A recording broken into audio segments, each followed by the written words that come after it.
42살에 결혼해서 44살에 출산을 했습니다.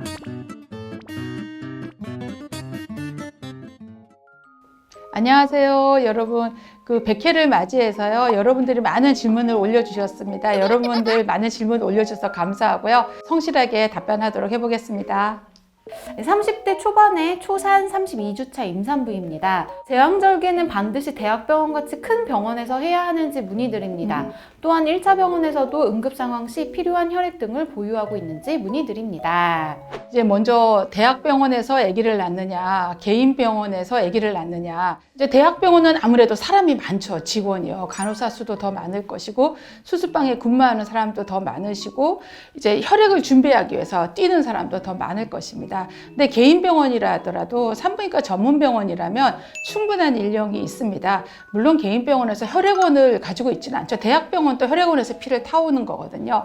피를 타오는 건 또 같기 때문에 제 생각에는 분만 전문 병원이라면 상관없다고 생각합니다. 그러나 본인이 산부인과 의사만이 아니라 내과 의사의 도움이 필요한 상황이라면 이제 여러 개 과가 같이 봐야 되는 상황이라면 대학병원을 가는 것이 맞을 것 같습니다. 내과 의사가 필요한 상황이면 어떤 걸까요? 당뇨, 고혈압, 심장병, 본인이 갖고 있는 지병인 거죠. 1차 병원의 선생님께서 대학병원으로 가시라고 아마 권하실 겁니다. 근데 특별히 권하지 않는다면 저는 크게 걱정 안 하고 아기 낳으셔도 될 것 같습니다.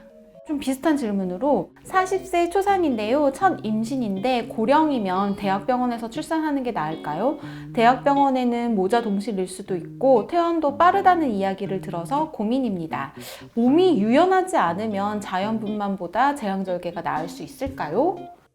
물론 이제 고령이니까 특별 대접을 받아야 뭔가 될 것 같고, 분만 중에 뭔가 응급 상황이 생길 수도 있지 않을까, 이런 걱정 때문에 그런데요. 역시 분만 전문 병원이면 그런 응급 상황에 대비를 할 수 있거든요. 그래서 제 생각에는 1차 병원에서 애를 낳아도 될 것 같은데, 혹시 걱정이 되신다면 두 군데 다 다리를 걸치고 산전진찰을 두 군데 받는 거죠.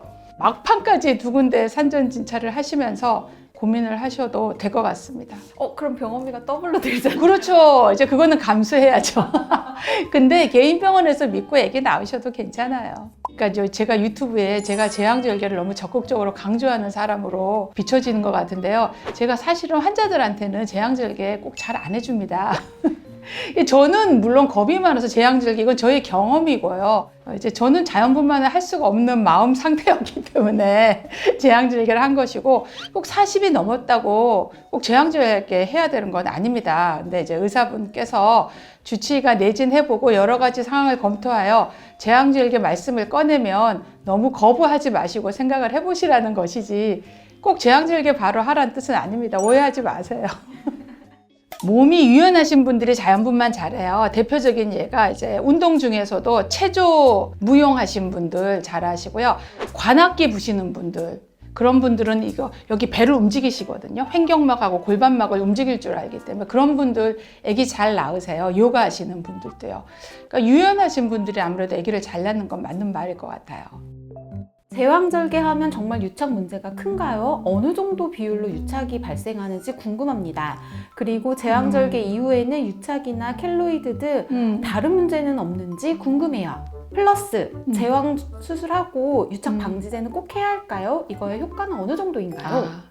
맞아요. 이게 수술을 하면 이 배 안에 이렇게 밀폐되어 있던 장기가 공기를 만나면 유착이 올 수밖에 없거든요. 수술 중에 이제 장기가 공기 중에 노출돼서 장기가 마르게 되죠. 수술하고 나면 아무래도 피가 좀 나죠. 이 피가 흡수되는 과정에서 염증이 2차적으로 오거든요. 회복되는 과정에서도 그렇고요. 그리고 아무래도 기계에 부딪히고 수술하면서 피를 닦는다고 그 꺼지에도 부딪히고 이러면서 장기에 유착이 오게 돼요. 근데 제왕절개는 사실 크게 유착이 오지는 않아요. 수술할 때 출혈이 너무 많이 됐다든가, 뭐 수술 후에 감염이 됐다든가, 열이 났다든가 이러지 않는 한 제왕절개는, 왜냐면 자궁이 앞에 턱 버티고 장이 뒤로 밀려 있거든요. 그렇기 때문에 제왕절개는 방광이 조금 붓는 거 외에는 다른 수술과 다르게, 개복 수술과 다르게 제왕절개는 사실 그렇게 유착이 많이 안 옵니다. 자궁이 워낙 커서요. 그러면 유착 방지제가 효과가 있느냐 없느냐, 유착 방지제를 쓰고 그 다음에 배를 열어봐야 아는 거거든요. 그러니까 제왕절개를 반복 제왕절개술을 해야만 아는 거기 때문에 그 회사에서 발표하는 데이터라는 건 사실 사람을 데이터로 한 것이 아니라 동물을 데이터로 많이 한 것이기 때문에 뭐 저희 생각에는 유착 방지제를 안 쓰는 것보다는 쓰는 것이 훨씬 도움이 될 것이다 라고 생각합니다. 그러나 유착을 방지하기 위해서는 유착 방지제를 안 써서 유착이 된다라기보다는 수술 중에 과도한 조작 피하고 과도한 출혈을 피하고 수술 후에 감염을 피하고 더하기 환자가 할 수 있는 거 빨리 움직이기 이거를 한다면 유착 방지에 많은 도움이 될 것입니다. 그래서 수술을 하고 나면 수술한 날은 가만 누워 있으면 안 되고요. 1시간마다 자세를 바꾸는 거죠. 이쪽 보고 누웠다 저쪽 보고 누웠다 하고요. 수술한 다음 날부터 걷는 겁니다. 몸을 자꾸 움직이게 해요. 보통 수술하고 72시간 안에 유착이 오거든요. 근데 이제 수술하고 너무 아프신 분은 24시간에서 48시간을 그냥 누워 계세요. 안 움직이시려고 하고요. 소변줄도 못 빼게 하시거든요. 그러지 말고 빨리 움직이시는 게 유착을 막을 수 있는 길입니다. 그 켈로이드가 참 이게 이제 결국은 체질인 거거든요. 켈로이드인 사람들은 어디든가 어렸을 때 다쳤던 상처를 보면 흉터가 남아있는 분들은 켈로이드 체질이기 때문에 일단은 수술을 할 때 열심히 꼬맨다 하더라도 이게 켈로이드가 수술하고 바로 안 나오고 3개월 지나야 나오거든요. 그러니까 처음에 수술한 자국이 일자로 예쁘게 있지만 3개월 있으면 그게 두꺼워져요. 그건 3개월 기다려 봐야 됩니다. 그래서 그때 켈로이드가 나왔다면 성형외과에 가서 스테로이드 주사 맞는 방법이 있습니다. 그러는 방법도 있고 레이저 치료를 하는 방법도 있는데요. 이제 과거에는 수술 직후에 방사선을 쬐겠는데 이건 보험이 안 되니까 보험이 되는 부분으로는 제 생각에는 성형외과에서 주사 맞는 거 권해드리고 싶습니다. 그리고 그 켈로이드 흉터를 없앤다는 연고가 굉장히 많아요. 시중에 테이프도 있고 저는 그게 큰 효과가 있는지 잘 모르겠더라고요. 그러니까 오히려 연고보다는 테이프 있어요. 이렇게 짱짱하게 붙여주는 테이프는 효과가 3개월 이상, 그러니까 뭐든지 3개월 이상 사용해야 되는 거죠. 그리고 그게 수술한 직후부터가 아니라 한 달 정도 지나서 사용하기 시작하셔도 돼요. 나는 의사다의 언니네 피부과 채널이 있습니다. 여러분 여기에도 켈로이드 피부를 다루니까요. 한번 봐주세요.